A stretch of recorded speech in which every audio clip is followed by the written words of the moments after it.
একসময় পাহাড় ঘেরা একটি ছোট্ট গ্রামে মার্কো নামে ২৪ বছর বয়সী এক যুবক বাস করত।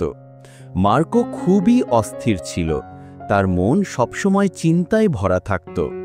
সারাদিন নানান চিন্তা আসতো আর যেত, আর এই চিন্তাগুলো তাকে অস্বস্তি ও ক্লান্তি বোধ করত। সে সবসময় তার অতীত নিয়ে দুঃখিত থাকত এবং ভবিষ্যৎ নিয়ে অনেক চিন্তিত থাকত। এই চিন্তাগুলোর কারণে তার মন ঝড়ের মতো জ্বলছিল। সে শান্ত থাকতে পারত না, ভালো ঘুমাতে পারত না, এমনকি হাসতেও ভুলে যেত। একদিন মার্কো পাহাড়ের এক দূরবর্তী গ্রামের কথা শুনতে পেল। লোকেরা বলল সেখানে একজন জ্ঞানী বৃদ্ধ বাস করতেন। সেই ব্যক্তি শহরের একজন বিখ্যাত মনোবিজ্ঞানী ছিলেন। তিনি তার জীবনে অনেক মানুষকে সাহায্য করেছিলেন এবং তাদের মনে শান্তি খুঁজে পেতে শিখিয়েছিলেন। এখন তিনি বৃদ্ধ। তিনি শহরের ব্যস্ত জীবন ত্যাগ করে প্রকৃতির কাছাকাছি একটি শান্ত গ্রামে বসবাস শুরু করেছিলেন। মাঝে মাঝে তিনি দর্শনার্থীদের পরামর্শ দিতেন। মার্কো কৌতূহলী এবং আশাবাদী হয়ে ওঠেন। তিনি সিদ্ধান্ত নেন যে তাকে অবশ্যই সেই বৃদ্ধের সাথে দেখা করতে যেতে হবে। তিনি ভাবলেন, হয়তো এই জ্ঞানী ব্যক্তি আমাকে শান্তি খুঁজে পেতে সাহায্য করতে পারেন। অনেক দিন ধরে দীর্ঘ ও ক্লান্তিকর যাত্রার পর মার্কো পাহাড়ের গায়ে অবস্থিত গ্রামে পৌঁছালো। সেখানে পৌঁছে সে দেখতে পেল সবুজে ঢাকা একটি ছোট্ট ঘর। বাড়ির বারান্দায় বৃদ্ধ লোকটি চুপচাপ বসে আছেন। তার চোখ বন্ধ এবং তাকে খুব শান্ত দেখাচ্ছিল। মার্কো তার কাছে এগিয়ে গিয়ে মৃদুস্বরে বলল, দাদা, আমার মন খুব অস্থির, আমি চিন্তা থামাতে পারছি না, আমি আমার হৃদয়ে শান্তি চাই, আপনি কি আমাকে সাহায্য করতে পারেন? বৃদ্ধ লোকটি ধীরে ধীরে চোখ খুললেন এবং একটি শান্ত হাসি দিলেন। তিনি বললেন, তাহলে আপনি শান্তি খুঁজছেন? তাহলে আমার সাথে আসুন, আমি আপনাকে একটি ছোট্ট কাজ দেব। তিনি মার্কোকে তার ছোট্ট উঠোনে নিয়ে গেলেন। তারপর তিনি একটি গ্লাস সম্পূর্ণরূপে পূর্ণ জল দিয়ে ভরে দিলেন। গ্লাসটি এতটাই পূর্ণ ছিল যে সামান্য ঝাঁকাতেও জল ছিটকে পড়ত।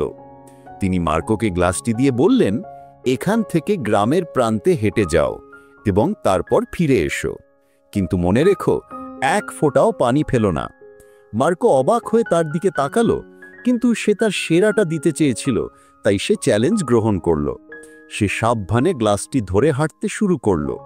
রাস্তাটি সরু এবং ব্যস্ত ছিল। কিছু লোক হাঁটছিল, কিছু দৌড়াচ্ছিল, দোকানদাররা গ্রাহকদের ডাকছিল, আর কুকুররা ঘেউ ঘেউ করছিল। কিন্তু মার্কো চারপাশে তাকালো না। তার চোখ কেবল কাঁচের উপর ছিল। সে ধীরে ধীরে এবং সাবধানে ধাপে ধাপে হাঁটছিল। লোকেরা অবাক হয়ে তার দিকে তাকালো, কিন্তু কেউ তাকে বিরক্ত করেনি। তারা জানত যে সে গুরুত্বপূর্ণ কিছু শিখছে। অবশেষে মার্কো বৃদ্ধের কাছে ফিরে এসে বলল, দাদা, আমি এটা করেছি, আমি এক ফোঁটাও পানি ফেলিনি। বৃদ্ধ মাথা নাড়িয়ে হেসে বলল। তারপর সে জিজ্ঞাসা করল, ভালো, কিন্তু আমাকে বলো, তুমি কি রাস্তার ধারে বাচ্চাদের খেলতে দেখেছ? তুমি কি কুকুরদের ঘেউ ঘেউ করতে শুনেছ? মার্কো অবাক হয়ে বলল, না, আমি কিছুই দেখিনি বা শুনিনি, আমি কেবল কাঁচের দিকে মনোযোগ দিচ্ছিলাম। বৃদ্ধ লোকটি আবার হেসে মৃদুস্বরে বললেন, এটাই রহস্য, এমন কিছু যা সব সময় তোমার ভেতরে ছিল কিন্তু তুমি জানতে না। যখন তোমার মন বর্তমান মুহূর্তে থাকে, তখন ভয়, বিভ্রান্তি এবং অতিরিক্ত চিন্তার কোনো স্থান থাকে না।